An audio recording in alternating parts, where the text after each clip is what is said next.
Hey, I'm Ava. I run my own business making designer furniture. It's been a wild ride getting here by 33, but I wouldn't have it any other way. My life was mostly about work, though deep down, I hoped for more, like a family of my own. It was during one of my rare vacations down in Santa Cruz that everything changed. I was on the beach, trying to learn surfing, mostly failing and falling flat on my face into the waves. That's when Jake showed up with his surfboard under his arm, looking like he owned the place. "Need some help there?" he called out, jogging over. His voice was playful, a slight tease hanging in the air between us. I brushed the sand off my face, trying to look a bit less like a drowned rat. "Do I look like I need help?" He laughed, a deep, hearty sound that made me smile, despite my embarrassment. "Well, you ain't exactly riding the waves like a pro." I shrugged and gave him a challenging look. "Maybe I'm just enjoying my unique style of surfing. Ever thought of that?" "Unique's one word for it," he grinned, extending a hand to help me up. "Name's Jake. I teach surfing around here. How about I give you a few pointers? No charge." I figured why not. It wasn't like I had anything better to do, and the guy seemed genuine enough. So, I took him up on his offer. Turned out, Jake was a natural teacher. He was patient, explaining things clearly without making me feel like an idiot. "Balance is key," he instructed as he guided me on the board. "You gotta feel the wave, be part of it, not fight it." Easier said than done, but with Jake's guidance, I actually managed to stand and ride my first wave. I couldn't believe it. I laughed so hard I nearly fell off again.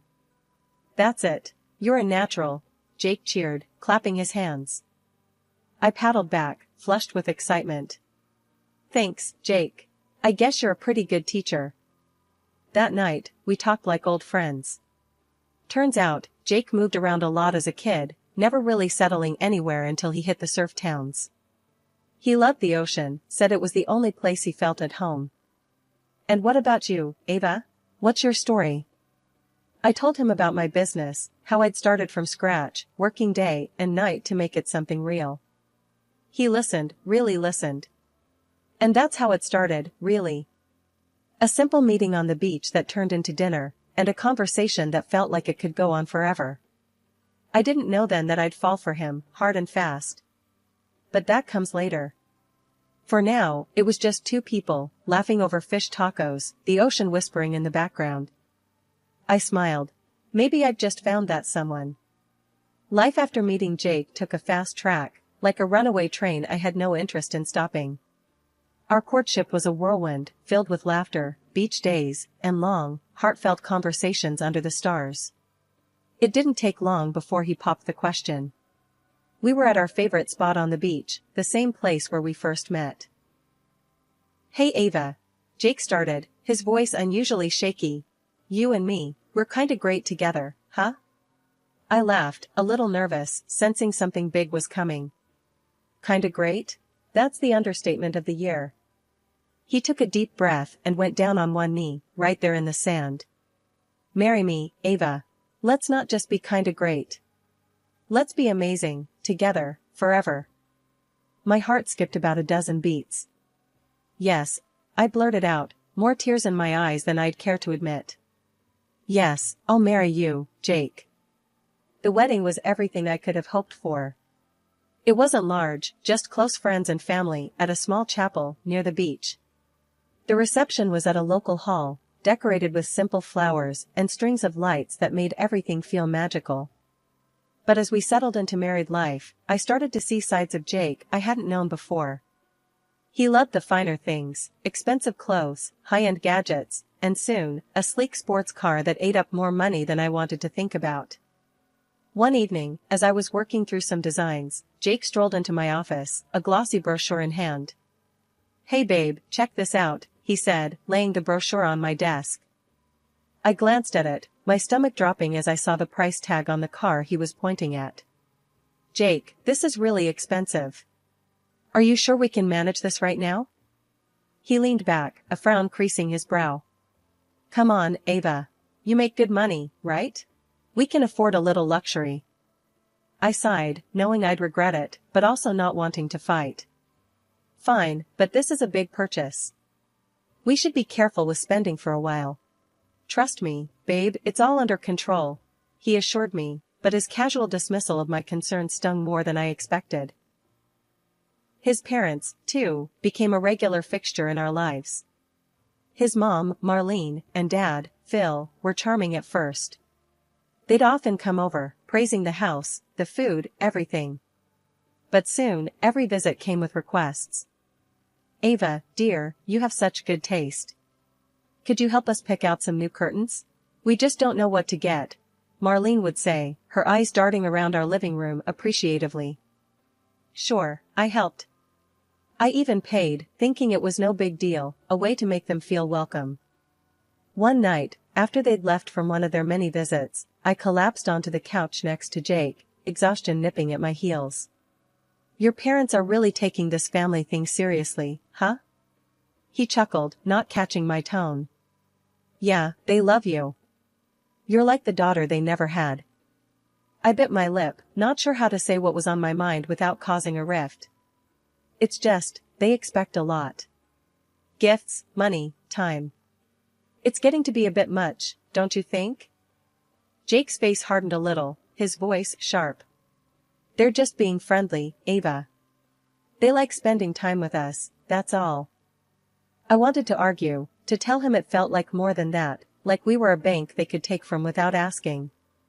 But I held my tongue, the words happy wife, happy life echoing ironically in my head. Jake's attitude toward having kids started to put a real strain on us. I always knew I wanted to be a mom, but Jake's insistence on having a son was something else. It wasn't just a wish, it was an obsession. One night, after dinner, we sat down in the living room, each with a glass of wine, trying to unwind. That's when I decided to bring up the topic again. So, Jake, do you really think it's that important to have a boy? I asked, feeling my stomach knot up. Jake looked up then, his expression serious. Of course, Ava. You know how important it is for me to have a son. Someone to carry on the family name, you know? But what if we have a daughter? I pressed, needing him to see my point of view. He shrugged, a bit too casually. We keep trying until we get a boy, I guess. The simplicity in his answer chilled me. And what, the daughters we might have aren't good enough? Ava, come on, don't start that, he sighed, rubbing his temples. It's not about good enough. It's about having a son. My dad's the same way, you know that. The conversation hung heavily between us, unresolved. It was the same every time. Jake wanted a son so badly that it started to overshadow everything else in our relationship. When we learned that natural conception was off the table, IVF seemed like our only option. I threw myself into the process, researching clinics and treatments. The day we went to the clinic to start the treatment, the air between us was tense. In the waiting room, Jake fiddled with the pamphlets on the coffee table, his knee bouncing up and down nervously. So, they can do that thing, right? Where they make sure we get a boy, he whispered, leaning close. I frowned. It's not that simple, Jake. And it's not exactly ethical to pick and choose like you're ordering a custom car. The strain only deepened once we were in the thick of IVF treatments. The hormones, the doctor's appointments, and the waiting were brutal. And through it all, Jake's impatience for a son grew into something ugly, a shadow over our marriage. When we finally got the news that we were expecting, I was over the moon. But Jake's first question cut through my happiness like a knife. Did they say if it's a boy? It's too early to tell, I snapped, hurt by his one-track mind. And when the ultrasound revealed we were having twin girls, I saw the disappointment on his face. He tried to mask it, but it was too late, I'd seen it. That night, as we lay in bed facing away from each other, the distance between us felt wider than ever. When I gave birth to twin girls, Emma and Ellie, I was over the moon, but Jake, he couldn't hide his disappointment. He wanted a son so badly it clouded everything else. One evening, while the girls were cooing in their crib, Jake came into the nursery. The look on his face was serious, like he was about to say something important. Ava, we need to try again for a son, he said bluntly, no preamble. I was taken aback. Jake, look at what we've got. They're perfect. Why isn't this enough? He paced a little, before stopping and turning to face me. It's not about them not being enough. It's about continuing the family name, Ava. You know this. I sighed, feeling the weight of his expectations pressing down on me. We'll see, I replied, not committing but not dismissing him either. It was the easiest way to end the conversation without another argument. Not long after, life decided to test me again. Phil, Jake's dad, got seriously ill. One evening, Marlene, his mom, came over, wringing her hands with worry. Ava, the surgery Phil needs, it's urgent, and his insurance won't cover all of it. We need $50,000. The amount made me choke a little. That's a lot, Marlene. I know, dear, but we're desperate. We wouldn't ask if there was any other way. I thought about it, the businesswoman in me kicking in. I can lend you the money, but I'll need you to sign a receipt. It's just a safety measure. Marlene bristled a bit at that. Really, Ava, a receipt? We're family. I stood firm. It's nothing personal, Marlene. It's just how I handle things professionally. It's a lot of money. Reluctantly, she agreed, and the receipt was signed. Jake didn't take it well when he found out. You made my mom sign a receipt? What's wrong with you, Ava? It's how I protect our future, Jake. And it's for our girls. I shot back, frustrated at having to justify myself. Things settled down a bit until the girls were about 6 months old. That's when I found out I was pregnant again, naturally this time. I was shocked and happy but scared to tell Jake. His reaction was just as I feared. A son, Ava. It has to be a son. I don't need another girl, he said coldly when I told him. Months later, I gave birth to another beautiful girl. I named her Mia. Jake didn't come to the hospital, not even to see Mia or help me home. I ended up taking a taxi, 1,000 worries in my head. When I got home, the house was quiet except for the sound of the babysitter in the nursery. Jake wasn't there. He came back the next day, looking like he hadn't slept at home. Where were you?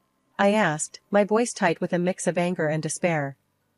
Out, was all he said, walking past me like I wasn't even there.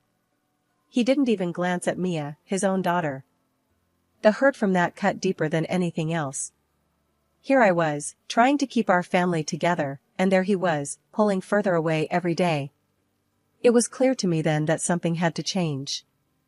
Things had been rough since Mia was born, and they weren't getting any easier. Jake was hardly ever home, always at work, or so he said, and whenever he was around, he was distant, detached. Our financial arrangement had become a sore point. He stopped contributing to the household, saying, "You make enough for both of us, Ava. Handle it." Trying to discuss our issues felt like talking to a brick wall.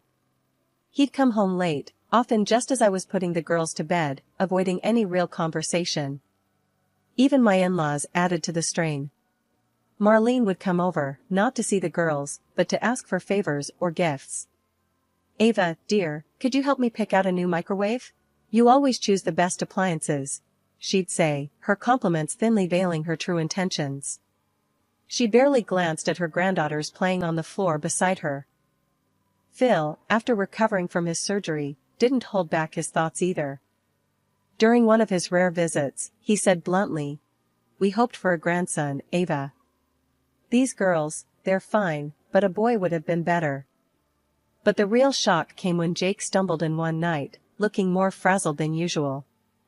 His face was pale, his hands shaking. "Ava, I screwed up. Big time," he blurted out, sinking onto the sofa with his head in his hands. "What happened? Talk to me, Jake." "I lost money, a lot of it. At the casino. I've got creditors on my back now. They're not the kind of people you can just brush off," he admitted, his voice laced with panic. Fear gripped my heart, not just for our financial security, but for his safety. "How much, Jake?" 25,000, he whispered. Despite everything, my instinct was to protect him, our family. Okay, we'll handle this. But you have to promise me, no more gambling. Ever. I swear, Ava. No more gambling. I can't lose you, or the girls. So, I did what I thought was necessary. I transferred $25,000 to clear his debts. After that, Jake's demeanor changed overnight. He was home more, engaged with the girls, constantly showering me with affection and gratitude. You saved me, Ava. I don't know how to thank you enough, he'd say, kissing me goodbye in the mornings. Things had been looking up for a while, with Jake seemingly back on track and us spending more time as a family. I actually started to believe that maybe we had turned a corner, that maybe everything would be alright. But that hope shattered the night Jake didn't come home. I stayed up all night, pacing the floor, trying his phone over and over, but it just rang out. No answer. My mind raced with all sorts of dreadful thoughts. Had something happened to him? Or was it something else? By the time he walked through the door early the next morning, my relief turned to anger the moment I saw him casually stroll in and head straight to bed without so much as an explanation. Where have you been all night? I demanded, standing in the doorway of our bedroom. He mumbled something incoherent and pulled the covers over his head. Tired, talk later, he said, his voice muffled by the pillow. No, we're talking now, Jake. You can't just disappear and not expect me to worry.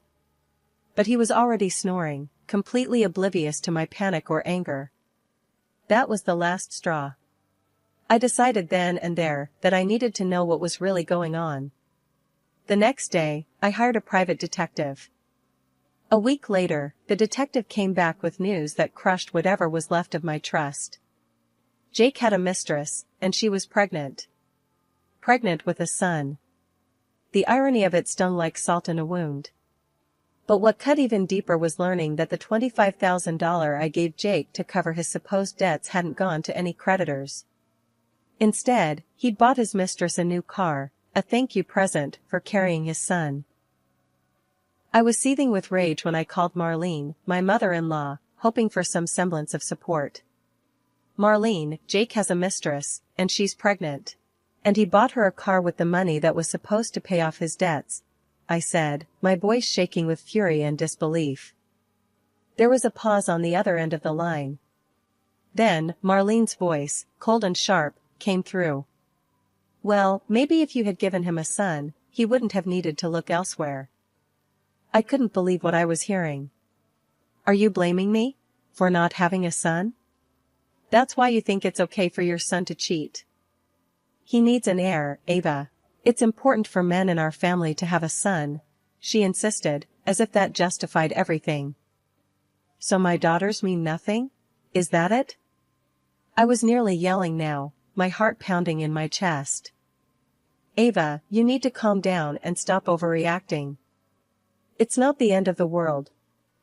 You just need to take better care of yourself, be more attractive, maybe then my son wouldn't need to go elsewhere. The call ended with her hanging up on me, leaving me stunned and furious. The betrayal from Jake was one thing, but the betrayal from someone I considered family was too much. It was clear to me now that Jake and his family would never change. They'd chosen their path, and I needed to choose mine. Revenge wasn't a path I ever thought I'd take, but at that moment, it felt like the only way to reclaim some semblance of dignity. My next calls were to my lawyer, Claire, known for her no-nonsense approach to family law. Claire, I'm through being the understanding wife. It's time to push back, hard. I want full custody, and I want him to pay for what he's done, I told her, my voice steely. That evening, when Jake came home, I was ready for him. The moment he walked through the door, I could see the arrogance in his stance, completely oblivious to the storm that was about to break. Jake, we need to talk, I said, my voice calm but firm. He smirked, tossing his keys on the table. What's up? Another lecture about how I should spend my time? No, not a lecture. I know about your mistress, and the child. I'm done. Here, I said, pushing the divorce papers across the table to him. I've signed them. It's over. His smirk vanished, replaced by a frown. You're serious? Look, I'm tired of this life too. Your constant nagging, the kids screaming. I was going to leave anyway. Good. You should leave. But first, the car keys. You'll return the car and the $25,000 you spent on your girlfriend. It wasn't your money to spend, I demanded, my tone unyielding. He scoffed. Come on, Ava, be reasonable. I need that money for my son. You can't do this to me. You can't just strip me of everything. That's exactly what I'm going to do. And I'm adding a lawsuit for the emotional distress you caused. You and your mistress will both pay, I declared, the finality in my voice echoing in the room. The legal battle that followed was intense. Jake tried to argue that he had no money, that I was being unreasonable and cruel. But the evidence was stacked against him, the transactions, the messages, his continual deceit. It was all laid bare for the court to see. The judge was stern as he handed down the verdict. Mr. Thompson, it seems you've not only breached the trust of your marriage, but also misused funds for personal gain at the expense of your family. You are hereby ordered to pay $20,000 in damages to Mrs. Thompson, another $20,000 from your mistress, and $400 per month per child in alimony. Jake's face during the ruling was a picture of shock and defeat. Forced to take out a loan, he had to scramble to cover the payments ordered by the court. The courtroom drama had barely settled when my in-laws decided to confront me. They stormed into my house like a hurricane, blaming me for everything under the sun. You've destroyed our family and ruined our son, Marlene shouted, waving her arms dramatically. Phil chimed in, his voice just as accusing. You took everything from him, made him out to be a monster. I listened quietly, letting them vent their anger and frustration. They hurled insult after insult, but I stood my ground, the calm in the storm. After they had exhausted their tirade, I calmly pulled out the receipt for the $50,000 I had loaned them for Phil's surgery. You owe me $50,000. I was generous then, but now I need that money back. Their anger turned to panic. We don't have that kind of money, Ava. We're old, we're not working, Marlene pleaded, tears starting to form in her eyes. That's not my problem. You signed an agreement. You owe me this money, I stated firmly, my resolve unshaken by their distress. Seeing that I wasn't backing down, Phil resignedly nodded. We'll find a way. We'll pay you back. True to their word, they took out a loan to pay me back and had to return to work to manage the payments. It was tough for them, but it was the consequence of their actions and decisions.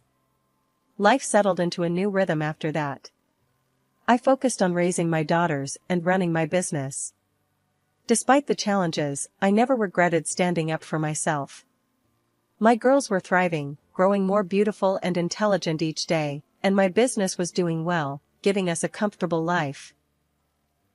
Jake's fate turned out quite differently.